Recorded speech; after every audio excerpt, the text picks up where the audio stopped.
The Pioneer Institute recently came out with a report showing gains for English language learners in charter schools. The report shows more of those students are going to charters and outpacing similar students in district schools. To tell us about the study is the co-author, who's also a senior fellow with the Institute, Cara Candal. Thank you very much for being with us. Thank you for having me. First of all, talk about how many of the students, the ELL students, are going to charters in Boston compared with the district schools.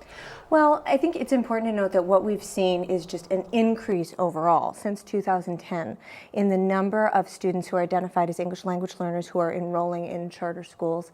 There are many reasons for that related to policy. The main reason being that we had a big change to the law here in 2010 that required that school districts, like the Boston Public Schools, for example, share student mailing addresses with charter schools, which made it which gave them the ability to more evenly recruit from across the population instead of just reaching those parents who sort of knew what charter schools were and were already interested in using them.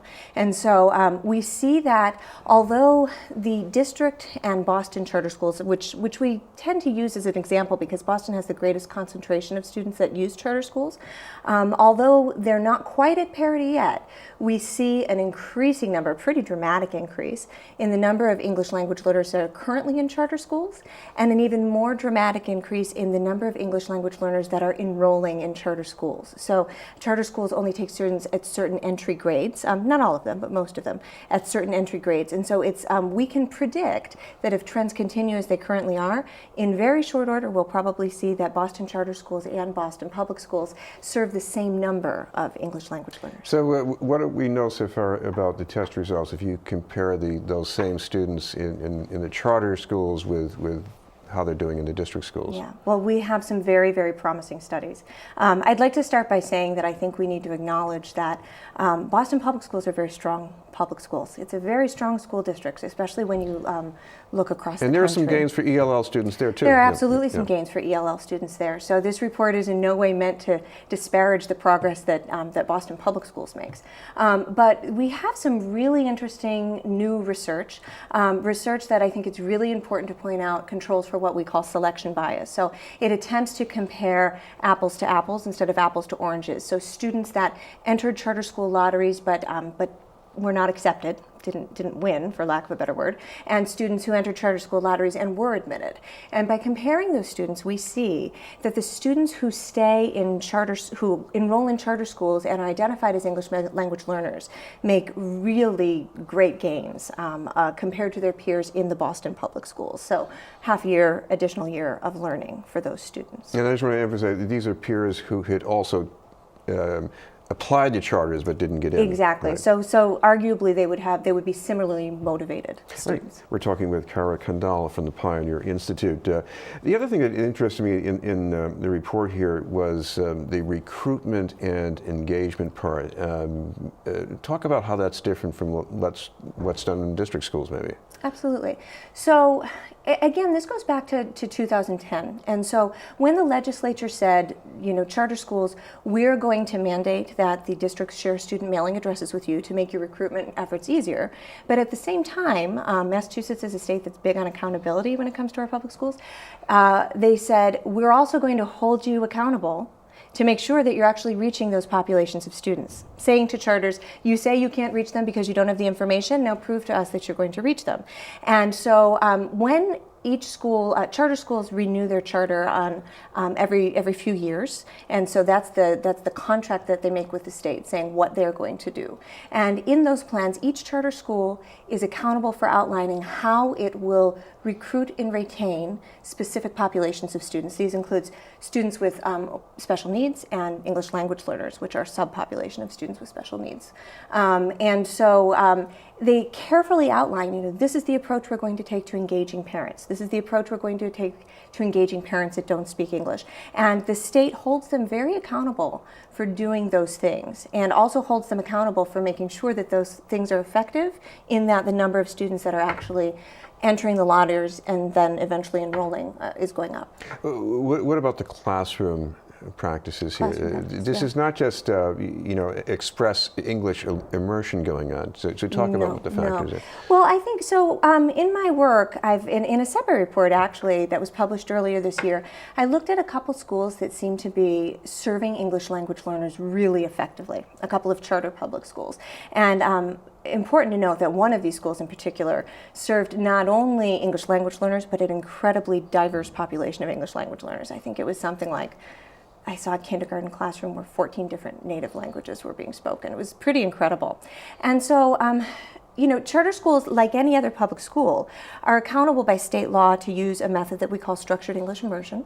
That's the law here in Massachusetts. But they also have more flexibility over things like the curriculum that they choose and the length of the school day, the school year, additional supports that they put in place. So one of the things that I noticed in the schools that I studied was that they were taking advantage of their flexibilities and their autonomies in a way that was very tailored to the specific population of students that they served.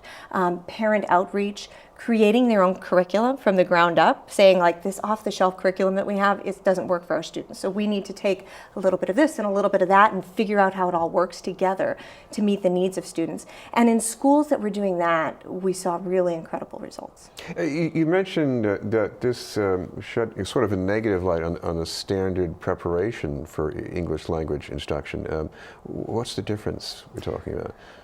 Well, I think that there's standard instruction and standard teacher professional development, all of which can be good, but schools that really excel go deeper than that, right? They really tailor professional development to the specific needs of their teachers and to the student population to make a difference for them. They don't simply say, here's this one method that we've been told works. They experiment and they use data to drive instruction, and they really track, okay, when the teacher did this, students understood better and student responses went up. And it's not just about standardized examinations either. It's really about that whole immersion environment. So how are students producing language orally? How are students producing language in writing? Schools that are able to do this in a really tailored way see huge results.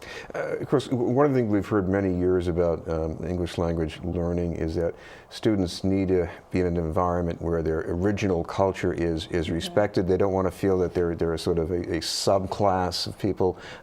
Is this something that you look at, in the charter schools, or that you see that they're trying to avoid?